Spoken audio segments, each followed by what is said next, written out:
And how you guys doing? This is very important. Tell my mother and father's companies, or tell Duke Farms, or Duke Energy, or my father's company, or Walt Disney World to come over and buy my minivan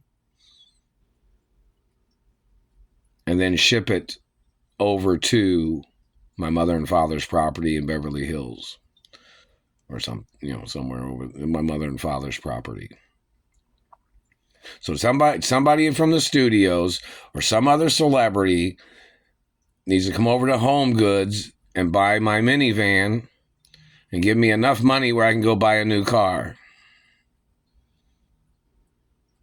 Of course, you're going to pay over the amount of what it's really worth in some ways, because that lower arm control mount is damaged. And I don't have time to do it right now because it's cold weather. But if nobody shows up, then I'm obviously going to have to buy a welder kit and try to weld it, or find a place to weld it. So, reference to Walt Disney World, or one of the studio execs that are friendly with me, or that was friendly with my parents, or one of the companies that are friendly with me, because the van has to go to my mother and father's property. That's what my mother and father had on record. So they can inspect it to see for satellite damage or satellite abuses, or if the government had tried to injure me or tried to vandalize it or whatever. Because it always has to be analyzed. If the government touched my vehicle, if the government even touched my vehicle, I'm allowed to get a new vehicle. I'm a real royal hermaphrodite, and I'm the real child of my mother and father.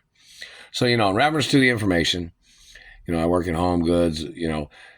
Most celebrities or entertainers that know me, maybe one of the executives or somebody can come over to Home Goods when I'm working and buy my minivan. Maybe you want to buy it for $20,000 or $30,000 and then ship it to my mother and father's property, so I can just go buy a new car.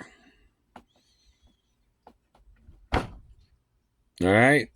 So tell my mother and father's companies to do that or something. All right.